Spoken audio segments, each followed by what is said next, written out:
So hello everyone. मैं हूँ कशिश विश्वकर्मा और आपका स्वागत है इस अमेजिंग से सेशन में। तो अभी हम लोग स्टार्ट कर रहे हैं अपना कूलम्ब्स लॉ। ठीक है, तो पहले अपन ने बहुत सी चीज़ें इंट्रोडक्शन जैसी चीज़ें देख ली थी, इलेक्ट्रिक चार्ज क्या होता है, प्रॉपर्टीज़ क्या होती है, ठीक है, और भी हमने बहुत सारी चीज़ें देखी थी। तो आज हम लोग देख रहे हैं उसी का आगे का part, that is our Coulomb's law. ठीक है, तो उसमें सबसे पहले हम लोग देखते हैं कि कूलम्ब्स लॉ क्या होता है। ठीक है, जैसे तुमने 11th में ग्रेविटेशन पढ़ा है, ठीक है, ग्रेविटेशन में तुम्हें ग्रेविटेशनल फोर्स पढ़ा है। ठीक है, क्या पढ़ा था तुमने कि F इक्वल्स टू में मतलब ग्रेविटेशनल फोर्स होता है G times of mass m1 m2 upon में रेडियस का स्क्वायर, राइट। ऐसे ही पढ़ा था ना। सेम फॉर्मेट में ये कूलम्ब्स लॉ भी है। ठीक है, देखो जो इलेक्ट्रोस्टैटिक्स होता है ना, वो एकदम सिमिलर मैच खाता है जो तुम्हारा ग्रेविटेशन हुआ करता था 11th में। अगर तुमने पढ़ा है ग्रेविटेशन तो तुम्हारे लिए चीज़ ईजी हो जाएगी, नहीं भी पढ़ा है तो भी इसमें कोई रॉकेट साइंस नहीं है आसान सी चीज़। ठीक है, मैं बता रही हूँ। देखो क्या करना है, फोर्स जो होता है हम ये बोलते हैं, कूलम्ब्स साहब ये बोलते हैं कि जो फोर्स है ना, फोर्स, ठीक है, फोर्स मतलब F, मैं इसको फोर्स को F से नोट कर रही हूँ। ठीक है, मतलब जो मेरा F है, F is directly proportional to the charges Q1 and Q2। Suppose मान लो मेरे पास ये चार्ज Q1 है, ये चार्ज मेरा Q2 है, दोनों के बीच का डिस्टेंस क्या है, मेरा R है। ठीक है, ये चार्ज कोई भी हो सकता है, ठीक है, पॉजिटिव हो चाहे नेगेटिव हो, है ना। पॉजिटिव होगा, दोनों पॉजिटिव होंगे तो रिपेल कर जाएंगे, दोनों नेगेटिव होंगे तो भी रिपेल कर जाएंगे। ठीक है, अगर एक पॉजिटिव और नेगेटिव होगा तो अट्रैक्ट कर जाएंगे, सिंपल। ठीक है, अब देखो फोर्स जो है, ठीक है, इसको हटाते हैं। Force is directly proportional to the multiple of the two charges and force is inversely proportional to the square of the distance, ठीक है, between the two charges। उसके बाद F is फिर इसके बाद दोनों को कंबाइन कर दो, है ना, तो F is directly proportional to Q1 Q2 upon में R का स्क्वायर। जब यहाँ पे ये हटता है, ठीक है, तुम्हारा प्रोपोर्शनलिटी का साइन, तो एक कांस्टेंट आता है जिसको हम K नाम देते हैं, that is K times of Q1 Q2 by R square. देखो ग्रेविटेशन से मैच खा रहा है ना, वहाँ पे कैपिटल G हुआ करता था। ठीक है, ग्रेविटेशन में देखो कुछ ऐसा होता था, G टाइम्स ये ग्रेविटेशन कांस्टेंट कहलाता था, ये मास m1 m2 होता था अपॉन में यहाँ भी डिस्टेंस का ऐसे ही स्क्वायर हुआ करता था। ठीक है, मतलब सेम है। तुम अगर इलेक्ट्रोस्टैटिक भी पढ़ लोगे और अगर तुम्हें कंपटीशन के लिए ग्रेविटेशन भी पढ़ना है ना, तो ये चीज़ भी ईजी हो जाएगी तुम्हारे लिए, क्योंकि तुम्हें इलेक्ट्रोस्टैटिक आता है। ठीक है, अब देखो ये सीधा हमारे कूलम्ब्स लॉ में बोला गया है। ठीक है, और अब यहाँ पे जो हमारा K है, ये किस पर डिपेंड करता है। जैसे अपन जब भी कोई कांस्टेंट पढ़ते हैं ना, तो हमेशा ये पढ़ते हैं यार ये चीज़ किस चीज़ पर डिपेंड कर रही है, तो ये यहाँ पे डिपेंड करता है अपना, यहाँ देखना, नेचर ऑफ मीडियम पे, मतलब मीडियम का क्या नेचर है उस पर डिपेंड करता है। दूसरी चीज़ सिस्टम ऑफ यूनिट चूजन, ये तो तुम्हें नाम से ही समझ आ रहा होगा, है ना। सिस्टम मतलब आप कौन सी यूनिट ले रहे हो उस हिसाब से भी डिपेंड करता है।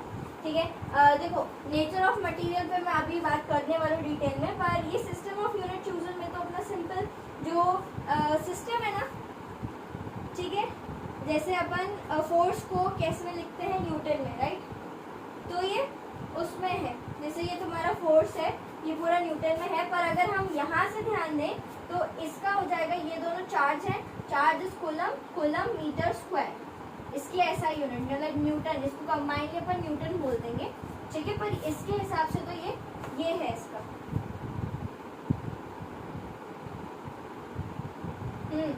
ठीक है, कूलम, राइट, 2 बार कूलम आना चाहिए मेरे ख्याल से। ठीक है, वैसे ये चीज़ कोई पूछेगा नहीं, इसको तुम छोड़ो। ठीक है, बस तुम्हें ये कोई 2 चीज़ें याद रखनी है कि सिस्टम ऑफ यूनिट चूजन पे डिपेंड करेगा, ठीक है, और नेचर ऑफ मीडियम पे भी डिपेंड करेगा। ठीक है, आ जाओ, चलो पहले नेचर ऑफ मीडियम की बात करने से पहले मैं एक बात बताती हूँ, K की वैल्यू के बारे में बात करते हैं। ठीक है, K की वैल्यू यहाँ पे कितनी है उस चीज़ की अपन चर्चा कर लेते हैं। ठीक है, इफ अगर हमारा जो मीडियम है, तो if medium is free space, अगर मीडियम अपना फ्री स्पेस है, फ्री स्पेस का मतलब ना, फ्री स्पेस मतलब खाली जगह यार, खाली जगह मतलब जैसे मान लो ये मेरे पास एक डिब्बा है, या मान लो कि एक जगह है, ठीक है, ये यहाँ खाली जगह है, पूरा फ्री है। फ्री स्पेस मतलब क्या, यहाँ पे कोई भी मैग्नेटिक फील्ड नहीं है, यहाँ पे कोई भी इलेक्ट्रिक फील्ड नहीं है, यहाँ पे कुछ भी नहीं है, खाली है, स्पेस है, एयर बोलो, वैक्यूम बोलो। ठीक है, ये समझ आया, तो ये खाली है, यहाँ पे अपना चार्जेस रखा होगा। ठीक है, Q1 Q2 कुछ भी मान लेते हैं अपन, है ना। अब देखो मैं सिंपल बता रही हूँ कि अगर फ्री स्पेस है ना तो K की वैल्यू अपनी कितनी हो जाएगी SI में। ये भी चीज़ देखना, दो चीज़ होती है, एक SI यूनिट होती है और एक CGS यूनिट होती है। CGS अगर आ गया तो K की तो 1 आ जाएगी, SI में अगर आ गया तो हो जाएगा वो 9 × 10 की पावर में 9 K की वैल्यू, ठीक है।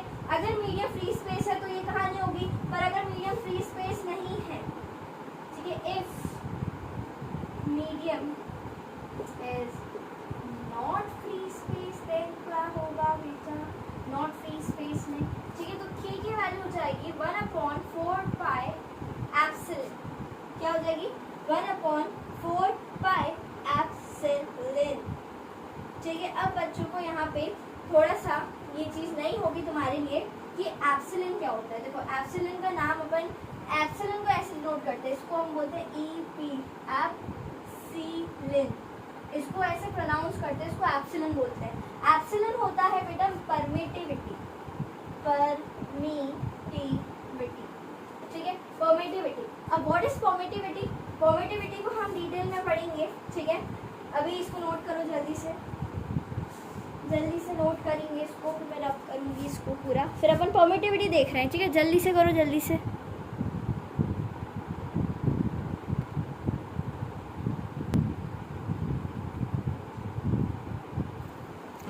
ओके, तो मेरे को एक चीज़ और याद आई, ठीक है, कि मैंने एक चीज़ सही बताई। देखो हाँ, देखो एप्सिलॉन को बोलते हैं परमिटिविटी ऑफ मीडियम, ठीक है। और एक और होता है, ठीक है, एक और होता है E नॉट, इसको अपन बोलते हैं एप्सिलॉन नॉट पढ़ते हैं इसको, ठीक है। एप्सिलॉन नॉट होता है परमिटिविटी ऑफ फ्री स्पेस की परमिटिविटी होती है। और E नॉट जो है ना, इसकी फिक्स्ड वैल्यू होती है, जिसका नाम है, मतलब जो वैल्यू है वो है 8.85 × 10⁻⁻12, ये इसकी हो गई वैल्यू, ठीक है। ये तुम्हें वैल्यू तो याद रखनी पड़ेगी, ठीक है, और कोई ऑप्शन नहीं है। वैसे वैल्यू याद करना इतना मुश्किल भी नहीं, ध्यान दो। देखो 8.85 × 10⁻⁻12 3 बार बोलो तुम्हें याद हो जाएगी।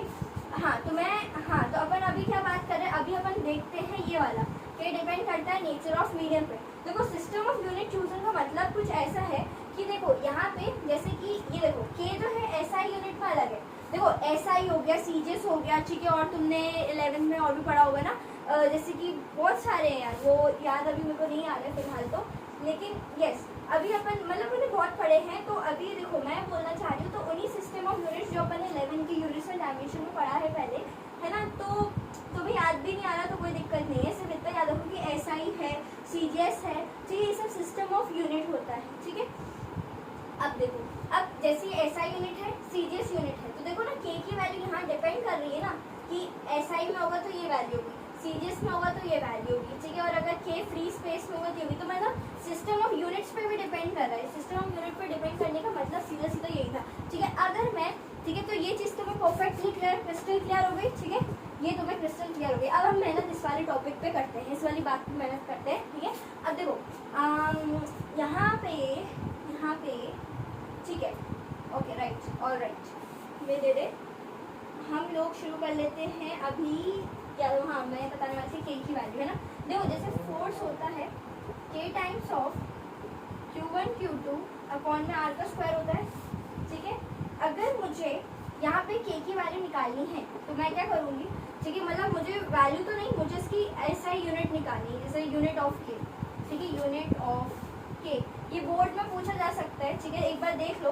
कुछ नहीं, फोर्स की यूनिट क्या होती है, न्यूटन। जो पहले अपन इसको सब ऊपर भेज देते हैं, ये F × में R का स्क्वायर अपॉन में Q1 Q2, ठीक है,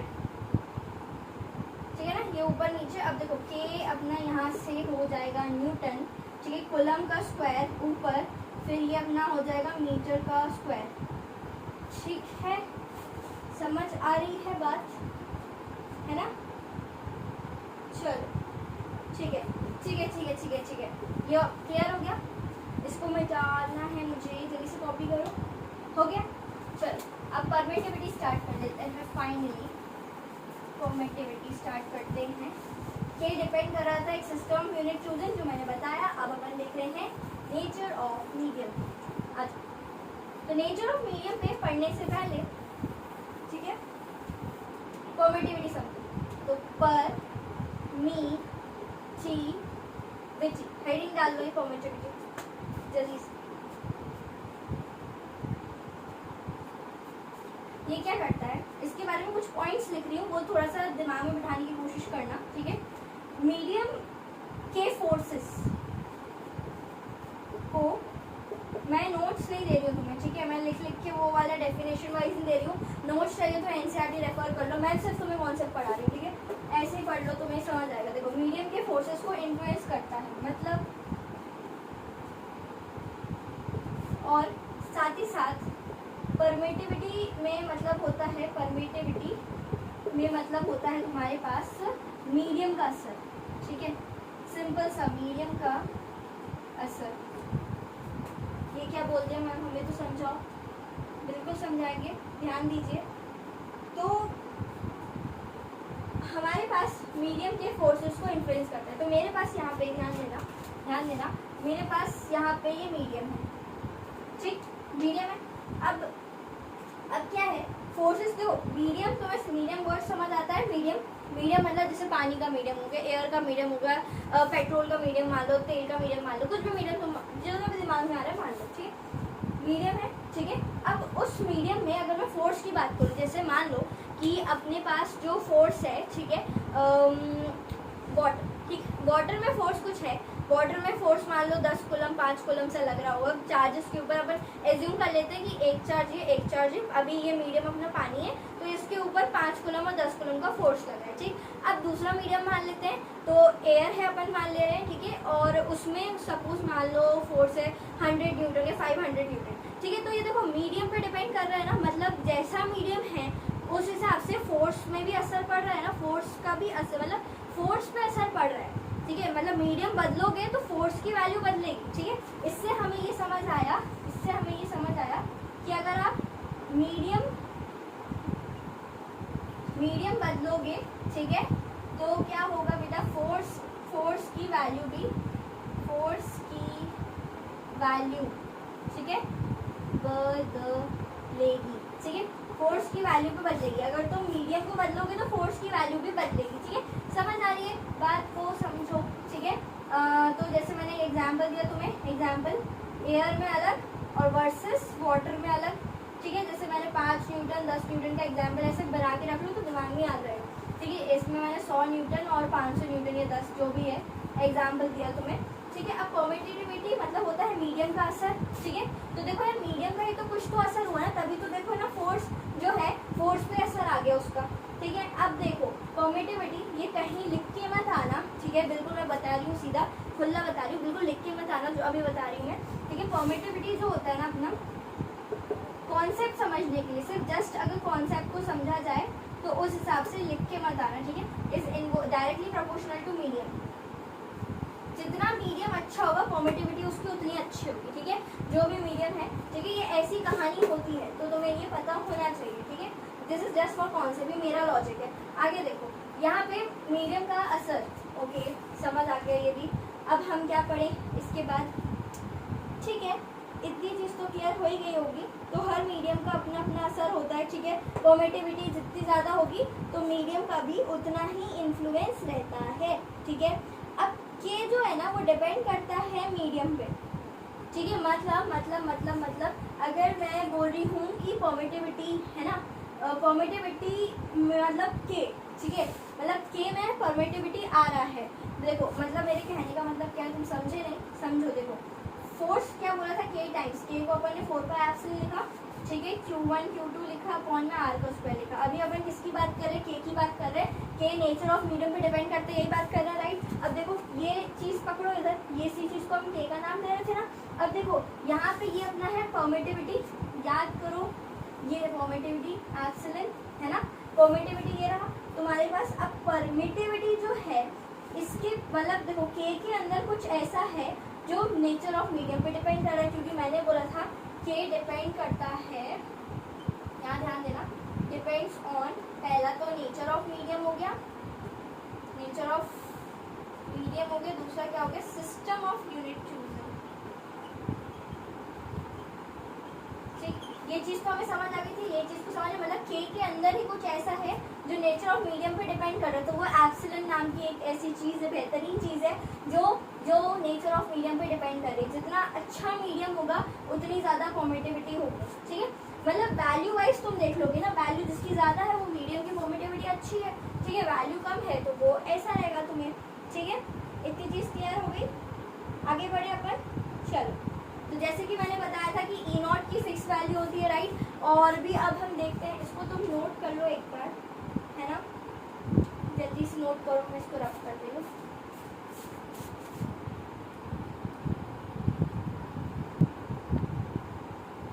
ठीक, तो इसका क्या मतलब हुआ, इसका मतलब ये हुआ कि जो k है ना, k जो है इन फ्री स्पेस में k की वैल्यू कितनी आ रही है तुम्हारी, बताओ। f इक्वल्स टू 1/4 क्योंकि मीडियम फ्री स्पेस है तो मैं एप्सिलॉन नॉट लूंगी। याद आया, एप्सिलॉन नॉट की वैल्यू बताई थी 8.85 × 10⁻⁻12। ठीक है, ये वैल्यू रख देना, सॉल्व करना, आंसर निकलेगा तुम्हारा। ठीक है, Q1 Q2 बाय r², ये तुम्हारा फॉर्मूला हो गया जब फ्री स्पेस होगा। ठीक है, क्वेश्चन में देखो, अगर नहीं बोला होगा ना, क्वेश्चन में अगर मेंशन नहीं होगा कि कौन सा मीडियम है, तो तुम फ्री स्पेस मान के काम करना। ठीक है, अब देखो नेक्स्ट है इन अदर मीडियम। अगर किसी दूसरे मीडियम में होगा तो क्या करोगे, कुछ नहीं, f equals to 1/4 epsilon Q1 Q2 by r²। ये वैल्यू जो है, this is your fixed value, and ये जो वैल्यू है ना, ये अलग मीडियम होगा। ठीक है, तो अलग वैल्यू हो जाएगी। ठीक, ये उस पर बेस्ड है, समझ आया। ठीक है, अब हम देख रहे हैं अगला टॉपिक, रिलेटिव परमिटिविटी। ठीक है, रिलेटिव परमिटिविटी देख रहे हैं क्योंकि हम अब परमिटिविटी को रिलेट करने वाले हैं। इसको करो जल्दी से। ठीक है, आओ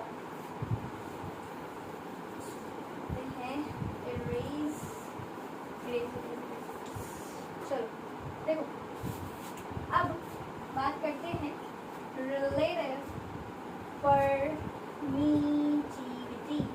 रिलेटिव परमिटिविटी। ठीक है, या फिर इसको दूसरा नाम भी देते हैं। ठीक है, जो बच्चों को याद नहीं रहता तो वो कंफ्यूज जाते हैं। ठीक है, तुम्हें नहीं होना है लेकिन, क्योंकि तुम्हें पता है, मैं बता रही हूँ। देखो, डाई इलेक्ट्रिक कांस्टेंट, दूसरा नाम इसका क्या है, डाई इलेक्ट्रिक कांस्टेंट इसका नाम है, याद रखना। ठीक है, अब देखो शब्दों को पकड़ते हैं, अपन शब्दों को पकड़ते हैं। देखो, रिलेटिव परमिटिविटी मतलब इस बार हम क्या करने वाले हैं बेटा, हम लोग रिलेट करने वाले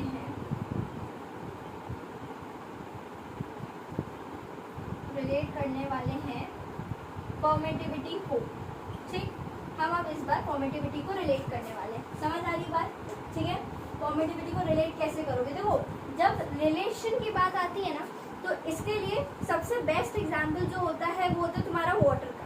ठीक है, वाटर मतलब जैसे कि पहले बचपन की क्लास में पढ़ा होगा ना, नहीं पढ़ा तो मैं याद दिलाती हूँ। देखो, जैसे कि अपन पढ़ते हैं रिलेटिव डेंसिटी पढ़ते हैं ना, तो जब अपन रिलेटिव पढ़ते हैं ना, तो अपन क्या करते हैं, किसी स्टैंडर्ड, जैसे कोई मीडियम है, ठीक है, वो मीडियम फलाना, कोई भी मीडियम, जैसे मान लो कोई भी मीडियम है, तुम अपने मन से सोच लो। ठीक है, कोई भी मीडियम की वैल्यू यहाँ पुट करते थे, अपॉन में उसकी स्टैंडर्ड वैल्यू जो रहती थी ना, उससे डिवाइड कर देते थे।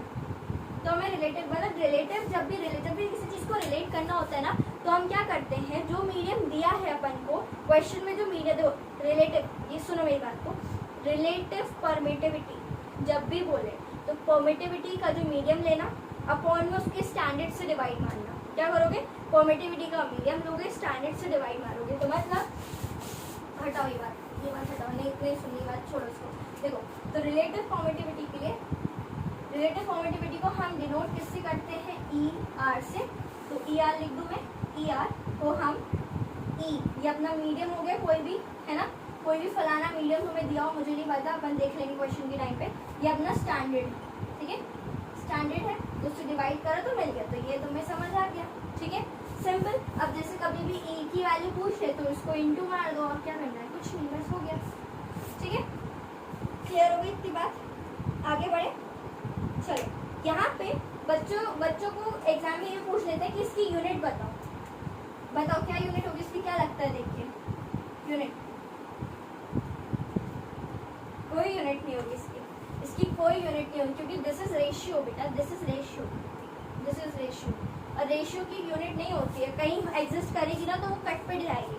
तुमने कभी देखा है रेशियो की यूनिट होती है? Never, ratio doesn't have any unit, okay. तो इसकी कोई यूनिट नहीं, ये चीज़ भी तुम्हें समझ आ गई, ठीक है। अगर मैं ER वैक्यूम की बात करूँ तो वैक्यूम में तो बनोगे रिलेटिव, मतलब रिलेटिव परमिटिविटी वैक्यूम में बनोगी, लेकिन कैसे, यहाँ समझना। कहाँ समझोगे? इधर देख लो ऊपर, यहाँ पे देख लो, ऊपर देखते हैं, देखो तो इधर ऊपर देखना, ER क्या होता है? E/E0, अभी जस्ट पढ़ के आए। अगर मैंने परमिटिविटी वैक्यूम और एयर यहाँ पे अपन एक मान लेते हैं, वो है ना वैक्यूम और एयर। फिजिक्स में जब भी नहीं बताया जाए ना तो अपन वैक्यूम, वैसे तो अलग अलग होता है राइट, बहुत डिफरेंस होता है, लेकिन अपन एक मान लेते हैं जब कैलकुलेशन वगैरह करते हैं ना तब। तो ये भी E0 हो गया, ये भी E0 हो गया, दोनों कट के बन हो गया, तो ER अपना वन हो गया, ठीक। ये चीज़ क्लियर हो गई। अब मैं कुछ सिंपल से पॉइंट्स बताने वाली हूँ, इसको नोट करो जल्दी से। 1 2 3, ठीक है बेटा। अब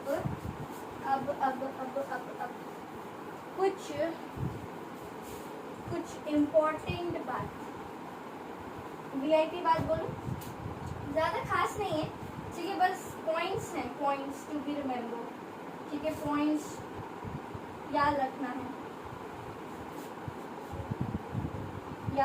बस, ठीक, कुछ नहीं है, याद रखना है बस पॉइंट्स।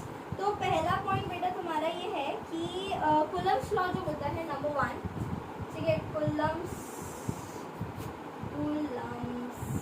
लॉ, ठीक है, ये ओबे करता है बेटा तुम्हारा न्यूटन का थर्ड लॉ मतलब क्या?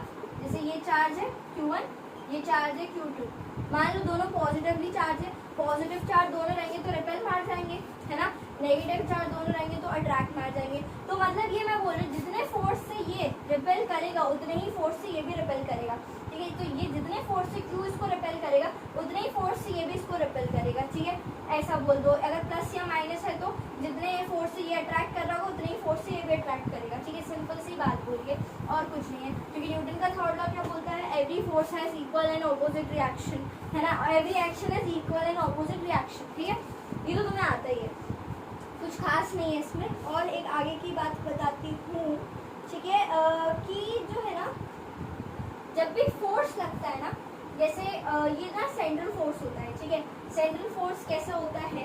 सेंट्रल फोर्स बेटा ऐसे होता है कि देखो मैं समझाती हूँ, है ना, coulombic force is a central force, writing बस देख लेना, राइटिंग संभाल लेना थोड़ी सी, ठीक है, सेंट्रल फोर्स, ठीक है, सेंट्रल फोर्स होता है, मतलब क्या रहता है कि जैसे मान लो ये मेरा ऑब्जेक्ट, ये एक ऑब्जेक्ट पकड़ लेते हैं, इसको इस पर फोर्स लगाना है, धक्का कैसे मारेगा? ये कैसे मारेगा? ऐसे धक्का नहीं मारेगा, पता है, ये इसको सेंटर है ना, ये लाइन ज्वाइन होगी, पहले तो लाइन ज्वाइनिंग, फोर्स ऐसे ही लगेगा, चाहे अट्रैक्शन को हो चाहे रिपल्शन को हो, ठीक है, चाहे वो अट्रैक्टिव हो चाहे वो रिपल्सिव हो, फलाना कोई भी फोर्स है, ठीक है, कुछ भी फोर्स है, ठीक है, वो सेंटर के अलॉन्ग ही लगता है, ऐसा नहीं लगता कि इसके सर पे फोर्स लग जाए, नीचे से लग जाए, आगे पीछे लग जाए, ऐसा नहीं लग रहा है, ठीक है, ऐसा नहीं लगेगा, क्योंकि ये लाइन ज्वाइनिंग होगी ना, जो लाइन इनके सेंटर को ज्वाइन करेगी, मैं इसको लिख नहीं रही, तुम लिख लेना कि जो लाइन सेंटर पे ज्वाइन करती है, ठीक है, देखो जो मैं शॉर्ट में लिख देती हूँ, चलो कोई बात नहीं, लाइन जो है ना जो सेंट्रल को ज्वाइन करती है, सेंट्रल को ज्वाइन करती है, ठीक है, तो जो लाइन सेंट्रल को ज्वाइन करती है उसके अलोंग फोर्स लगता है, ठीक है, फोर्स लगता है, सिंपल, ठीक है। और तीसरा पॉइंट क्या है कि कोलम्बिक फोर्स जो है ना, कोलम्बिक, क्योंकि कोलम्ब्स लॉ ने दिया राइट, कोलम्बिक फोर्स जो है इस, बस खत्म होने वाला ही लेक्चर, चिंता मत करो, बस हो ही गया, है ना, इज अ कंजर्वेटिव फोर्स।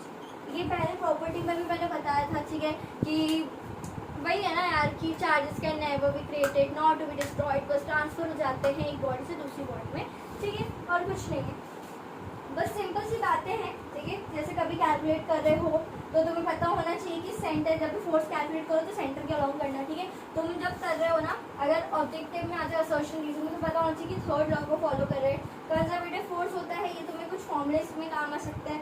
हर चीज़ का ना बेटा एक इम्पॉर्टेंस होता है, ठीक है। तो हाँ, मैंने तुम्हें सारे टॉपिक्स वाइज कवर करवा दिए हैं।